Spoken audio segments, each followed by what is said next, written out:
Você já deve ter ouvido alguém se referir ao Brasil como o país do futebol, não é? Ou também o país do carnaval.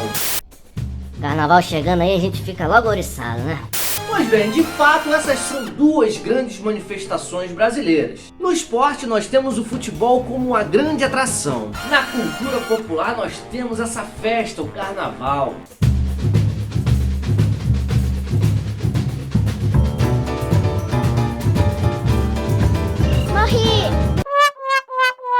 Porém, a nossa cultura não se restringe só ao carnaval e ao futebol.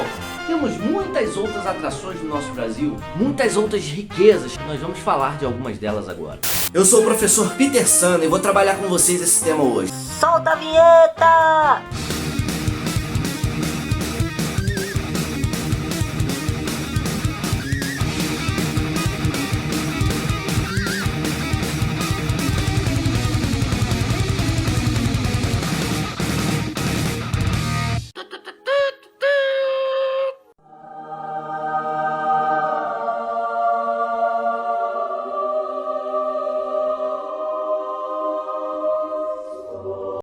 Croquete, gravando. Antes da gente começar o vídeo de hoje, queria mostrar pra vocês a nossa parceria com a Vôlei. Pra quem quiser, é só acessar Vôlei Store. Vamos que vamos!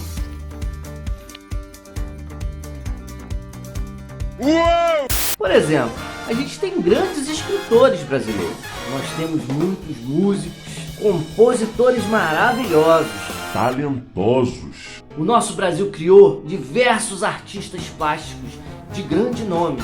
Sem contar essas manifestações populares de dança, festas, folclore, enfim. Essas foram só algumas citações de campos que a gente tem que conhecer, que fazem parte da riqueza do nosso país. Isso facilita o nosso entendimento sobre a nossa cultura. Isso ajuda na composição da nossa identidade enquanto brasileiros, conhecer aquilo que nos pertence. Por isso é tão importante que a gente preserve a cultura, que a gente preserve o nosso folclore, que a gente valorize a nossa identidade, porque na verdade é isso que nós somos. Brasileiros.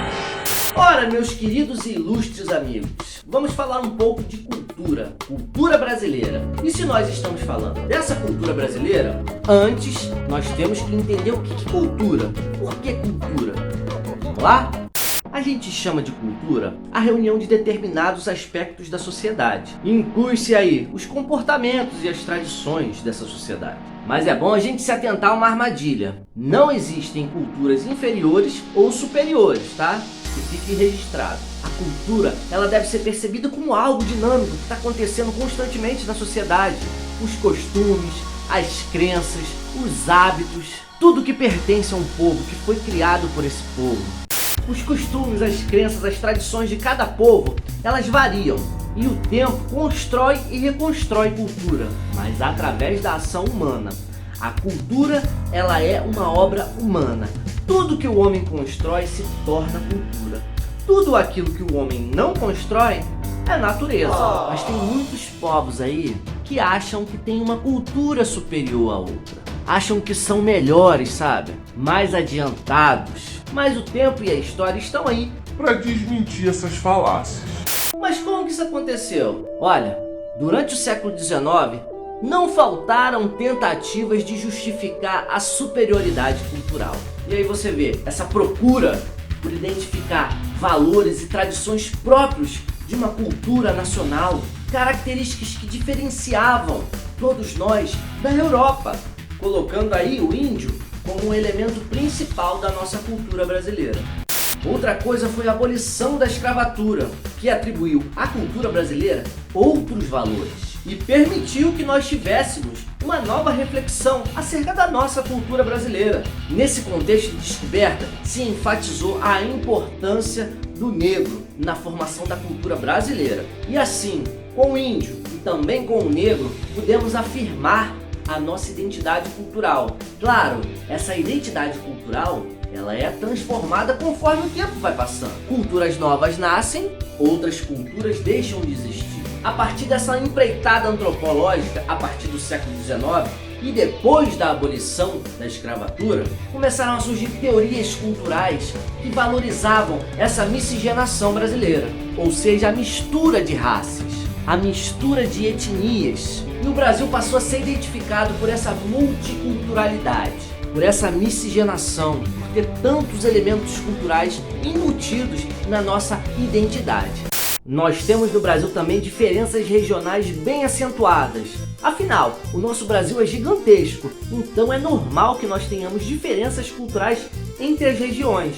Por exemplo, se você for dar uma olhada na comidinha do mineiro, ela é completamente diferente da comidinha do gaúcho. Você vê lá em Minas, aquele torresminho, aquela carne de porco que é maravilhosa, aquele tocinho tostadinho, uma couvezinho com anguzinho, um quiabinho, que delícia. para vocês observarem, até o sotaque é uma característica cultural. Nesse caso, eu incorporei a cultura mineira dos meus pais. Esse contato que nós temos com a cultura é de formação da nossa identidade. A nossa identidade ela é construída aí, quando nós temos o contato. Cultura é uma coisa, meu filho. É igual o coronavírus, encostou, pegou. É assim que essas culturas se miscigenam, se misturam nesse emaranhado, nesse bololô de coisas que formam a identidade de cada grupo cultural.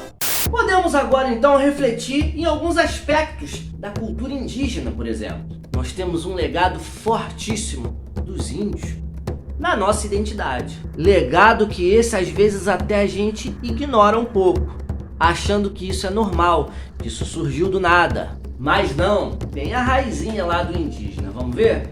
Só para caráter de curiosidade, estima-se pelo menos a existência de 200 sociedades indígenas nativas na nossa cultura brasileira. Aproximado porque um número exato não pode ser estabelecido, não há conhecimento de causa para isso. Até porque esse conhecimento implica na invasão do homem branco a algumas regiões indígenas. Muitas dessas sociedades ainda são autônomas, então é melhor que fique desse jeito. Essas populações são relativamente variáveis, sabe? Nós temos alguns grupos que eles são mais numerosos que outros. Tem grupos que são extremamente pequenos, mas outros são extremamente grandes. Por exemplo, você tem os Ticuna, você tem os índios Guarani, eles são aproximadamente 30 mil. Você tem os Caingangue e Anomani com aproximadamente 10 mil. E também temos outros, como os Avacanoeiros, que tem uma população restrita de somente 14 pessoas. Mas vocês acham que esse grupo sempre teve 14 pessoas? Não. Isso é fruto do processo que começou com a invasão portuguesa e espanhola na América. Essas sociedades indígenas, elas são bem distintas entre elas. Costumes que você vê em um grupo, às vezes você não vê no outro. Para alguém que desconhece a causa, isso pode ser uma grande notícia. Ué, eles são tão diferentes assim? Sim. São etnias diferentes, com costumes e tradições diferentes. E essas diferenças não podem ser justificadas nem explicadas a partir somente de deduções socioeconômicas ou regionais ou ecológicos. Não tem como explicar somente com essas vertentes explicativas. Para vocês terem noção, na década de 50, numa pioneiríssima e exclusiva tentativa de medir, de entender um pouco melhor essas sociedades indígenas e todas as diferenças ou possíveis diferenças que eles pudessem ter entre eles, o sociólogo Eduardo Galvão criou um conceito de áreas culturais. Esse conceito buscou agrupar todas as culturas de uma mesma região geográfica, que partilhavam, sabe, alguns elementos em comum entre elas. Com isso, a cultura indígena, para caráter de estudo e classificação, ficou dividida em 11 áreas geográficas, 11 áreas regionais, 11 áreas culturais. São elas: Norte Amazônica, Juruá-Purus, Guaporé, Tapajós Madeira, Alto Xingu, Tocantins Xingu, Pindaré-Gurupi, Paraná, Paraguai, Nordeste e Tietê, Uruguai. Essas são as classificações em áreas culturais feitas pelo antropólogo. Por exemplo, para ele, essa classificação geográfica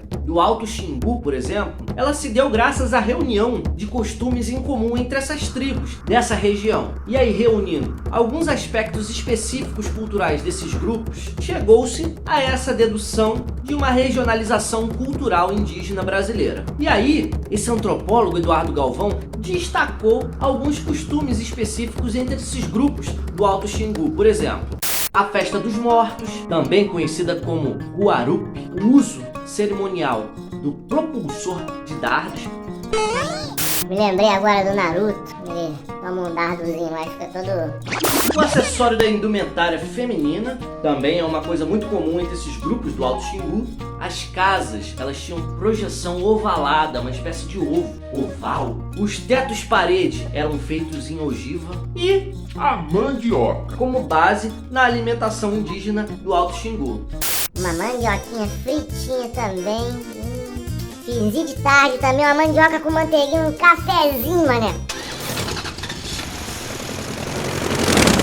Nós temos a mandioca. E aqui nós estamos comungando a mandioca com o milho. Eu tô saudando a mandioca. Acho uma das maiores conquistas do Brasil. Nós sabemos que os povos indígenas nativos, eles são originários dessa região, mas há uma grande problemática envolvendo a cultura indígena no nosso país. Desmatamento, ocupação desordenada, construções em parques indígenas que são reservados somente para os índios. Tudo isso afeta essa população. Então, os indígenas enfrentam essa luta pelo direito da terra. Só que esse conceito de propriedade da terra, ele não é tão bem entendido pelos indígenas. A relação deles com a terra é completamente diferente. Nós fizemos um vídeo sobre a filosofia dos indígenas, depois eu vou colocar para vocês lá no final. Mas essa incapacidade dos governos que chegaram até aqui hoje em lidar com a questão indígena faz com que milhares passem por diversas situações muito difíceis por culpa desse sistema que a gente vive até hoje. Para o indígena, o direito à terra não é só uma questão política, é uma questão da conservação da cultura. A identidade cultural do indígena, ela é vinculada à terra. Então, aquele lugar que ele nasceu, aquele lugar que o indígena cresceu, que viu seus familiares passarem, que viu a sua ancestralidade, se identificando com aquilo, aceitar perder tudo isso por conta de caprichos de sistemas políticos europeus que vieram para cá, é realmente uma pena. Os indígenas precisam lidar com as ameaças físicas e culturais constantemente. A extinção da linguagem indígena, por exemplo, é uma questão que eles lidam o tempo todo. A dificuldade de manter a língua dos seus ancestrais. A dificuldade de manter a língua dos seus ancestrais é muito intensa, visto esse mundo globalizado, o contato constante, a necessidade dos povos em lidar com o português. Tudo isso é uma ameaça à cultura deles. Importante lembrar, quando uma língua de um povo deixa de ser falada, quando essa língua morre, também morre a cultura desse povo. Daí a importância de zelarmos também por essa cultura indígena, preservarmos e fazermos tudo o que nós podemos para que isso não mude, ou pelo menos que não mude para pior. Valeu, galera, por ficarem aí até o final. Vai ter ainda a parte 2 desse vídeo, quando eu vou falar da inserção da cultura negra. Aguarda!